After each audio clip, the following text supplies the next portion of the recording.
গুৱাহাটীত বৃহৎ গণসমাৱেশ চৰকাৰৰ জনবিৰোধী নীতি সাম্প্ৰদায়িক ৰাজনীতি আৰু শ্ৰম কোডৰ বিৰুদ্ধে শ্ৰমিক কৃষক আৰু কৃষি শ্ৰমিকৰ এই বিশাল মহাসমাৱেশ আজি গুৱাহাটীৰ লাচিত ঘাটত ঘটে এই বিশাল গণসমাৱেশখনি অসমৰ শ্ৰমিক কৃষক আৰু কৃষি শ্ৰমিকৰ জ্বলন্ত সমস্যাসমূহ সমাধানৰ দাবীত এই ৰাজ্যিক সমাৱেশখনিৰ আয়োজন কৰা হয় জুবিন গাৰ্গৰ ন্যায় প্ৰদানৰ দাবীত অটল হৈ আছে শ্ৰমিক কৃষক আৰু কৃষি শ্ৰমিক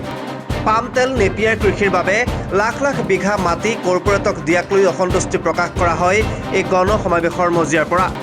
শ্ৰমিকৰ কামৰ সময় শ্ৰম কোডৰ জৰিয়তে 12ৰ পৰা 14 ঘণ্টালৈ বৃদ্ধি কৰাৰ অভিযোগ তুলি এই সমাৱেশৰ মজিয়াৰ পৰাই শ্ৰম কোডৰ বিৰুদ্ধে শ্লোগান দিয়া হয় পূৰ্বৰ শ্ৰম নীতি পেঞ্চন নীতি কৃষি নীতি শুল্ক নীতি শিক্ষা আৰু স্বাস্থ্য নীতিৰ পৰিৱৰ্তন আৰু 4 শ্ৰম সংহিতাৰ বিৰোধিতা কৰে উপস্থিত জনগণে অসমৰ সৰ্বস্তৰৰ শ্ৰমিকৰ ন্যূনতম মজুৰি 26,000 টকা কৰাৰ দাবী তোলে এই সমাৱেশৰ মজিয়াৰ পৰা আজিৰ এই বিশাল গণসমাৱেশত অংশগ্ৰহণ কৰে প্ৰায় 8 সহস্ৰাধিক লোকে যে আমি গুৱাহাটীৰ এই লাচিত ঘাটত CITU অসম ৰাজ্যিক কৃষক সভা আৰু অসম কৃষি শ্ৰমিক ইউনিয়ন তিনিটা সংগঠনে যৌথভাৱে এই সমাৱেশৰ আয়োজন কৰিছোঁ ইয়াতে অসমৰ ইমূৰৰ পৰা সিমূৰলৈকে শদিয়াৰ পৰা ধুবুৰীলৈকে আৰু সকলো কৰ্মক্ষেত্ৰত কাম কৰা শ্ৰমিক কৰ্মচাৰী কৃষকসকল ইয়ালৈ আহিছে আৰু মূলতঃ হৈছে এইসকল বৰ্তমান বিজেপি চৰকাৰৰ শাসনকালত অসন্তুষ্ট বঞ্চিত লাঞ্ছিত বিভিন্ন প্ৰকাৰে প্ৰাপ্যৰ পৰা বঞ্চিত ইয়াতে আপোনালোকে জানে যে আজি অসমৰ শ্ৰমজীৱী মানুহৰ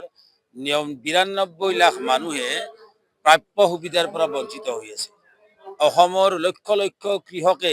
জলসিঞ্চনৰ অভাৱত বহু সময়ত খেতি কৰিব নোৱাৰে এতিয়া ফসল উঠোৱাৰ সময় আৰু ফসল সংগ্ৰহ কৰাৰ দায়িত্ব চৰকাৰৰ আছিল কিন্তু বহু জায়গাত ফসল সংগ্ৰহ কৰাৰ উপযুক্ত ব্যৱস্থা নাই যাৰ ফলত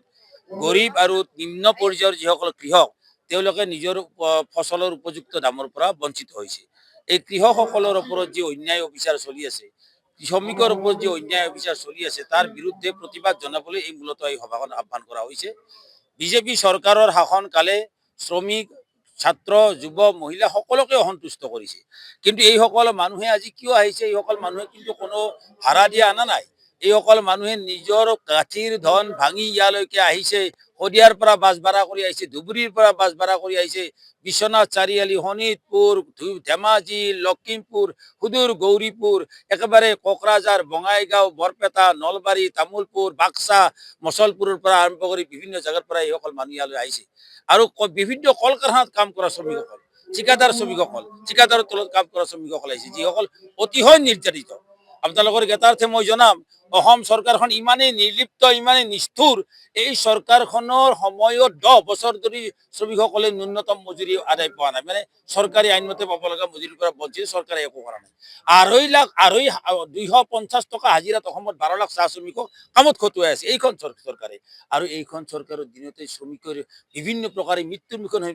এই যে অৰুণাচলৰ পথত গৈ পেলাই আজি 22 জনকৈ শ্ৰমিক অতি হৈ নিদাৰুণভাৱে মৃত্যুৰ মুখত পৰিব লগা হ'ল এইবিলাক এনেই দুৰ্ঘটনা নহয় কিন্তু এইবিলাক হৈছে একেবাৰে নিৰ্লিপ্ততা শ্ৰমিকৰ প্ৰতি দায়িত্বহীনতাৰ ফল এইবিলাক ঠিকাদাৰ বিলাকক এৰি দিয়ে শ্ৰমিকক একেবাৰে বস্তা জাপাতি ফেলে ট্ৰাকত উঠাই লৈ গুচি যায় কোনো তাৰ প্ৰতি কোনো দায়বদ্ধতা নাই আইনৰ কোনো ব্যৱস্থা নাই গতিকে এই ধৰণৰ এটা শ্ৰমিক বিৰোধী চৰকাৰখনৰ বিৰুদ্ধে কৃষক বিৰোধী চৰকাৰখনৰ বিৰুদ্ধে যুৱকসকল আহিছে ছাত্ৰসকল আহিছে মহিলাসকল আহিছে সকলোৱে আজি একগোট হৈ ইয়াৰ পৰা আমি ঐক্যবদ্ধভাৱে আহ্বান জনাম যে অসমৰ জনসাধাৰণলৈ আমি আহ্বান জনাম এই শ্ৰমিক কৃষকক বাদ দি কিন্তু অসমৰ উন্নতি সম্ভৱ নহয় অসমৰ বিকাশো সম্ভৱ নহয়